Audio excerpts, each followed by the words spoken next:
Yes, hi there.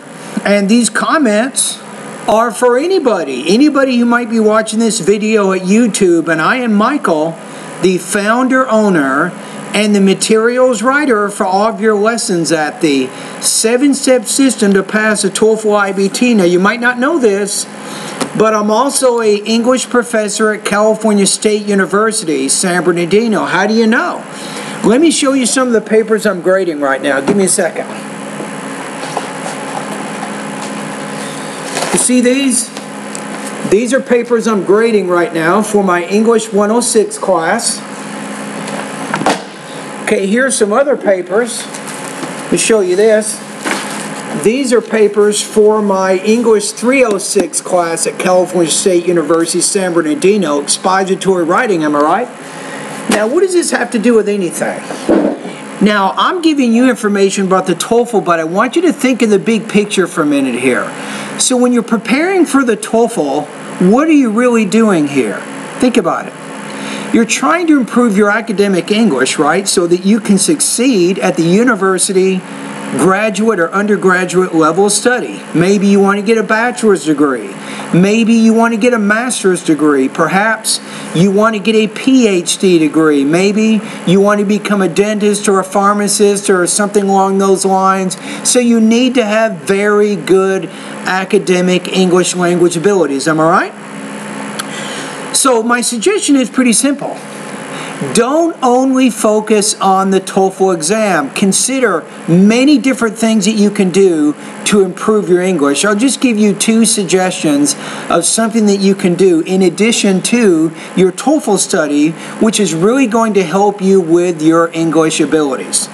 Okay, I tell all my students this. I go, Michael, I already know this. I know this already. But are you doing it? Just because you know something doesn't mean you're going to do it. So the first thing is, take time to read every day and don't just bury yourself in a TOEFL book. I'm going to show you one thing here. Hold on. I'll be right back. Give me a second. Okay, here's what I tell my students here. I teach TOEFL preparation at California State University, San Bernardino. I tell them to read the campus newspaper. It's called the Coyote Chronicle. Now, wherever you live, you can get access to a newspaper. You can even read them online. So start reading newspapers. This is a great way to improve your English. It will help you with your vocabulary. It will help you with your grammar. You can improve your reading abilities, obviously. So that's one thing. Now, the next thing you can do is to also do some authentic listening every day. So in addition to maybe reading for 30 or 45 minutes daily, you can also watch TV. How about this?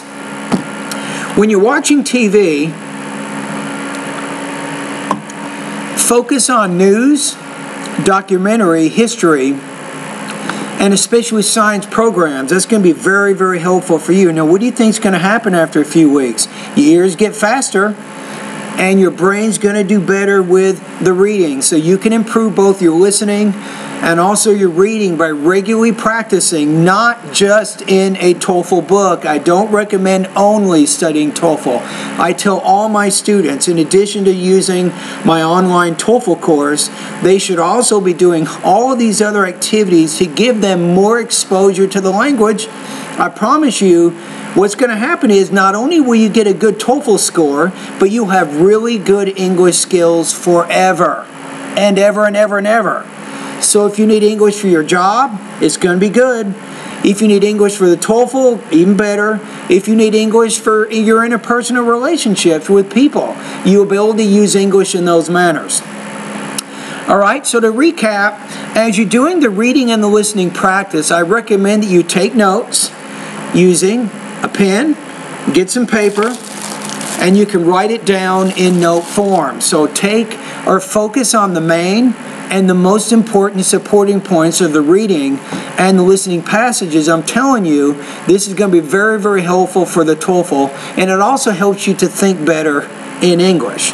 Now, once you have the notes down, it's a good idea to practice writing about the newspaper article that you read. So let me show you.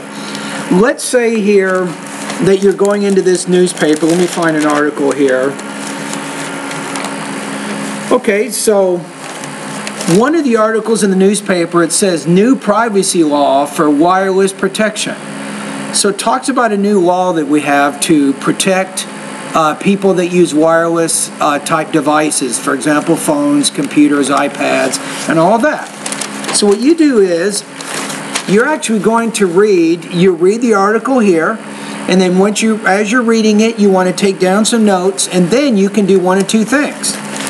You can practice writing a summary, I think, of the information by writing maybe a 50 to 100 word summary because the article is quite short. And then you can also practice speaking about it. If you can do this, I'm telling you, this will not just help you for the TOEFL, but it will help you for your real goal. Your real goal is to be able to use English in a university or professional or personal situation, and what I'm telling you right now will help you in all those areas. So reading, listening, note-taking, and then writing and speaking about the information, and your life is good. If you can do this for a few months, very good things are going to happen with your English, I promise you. All right? Okay, thank you very much. For more information, if you want to learn about my online TOEFL course, you can go to onlinetoeflcourse.com.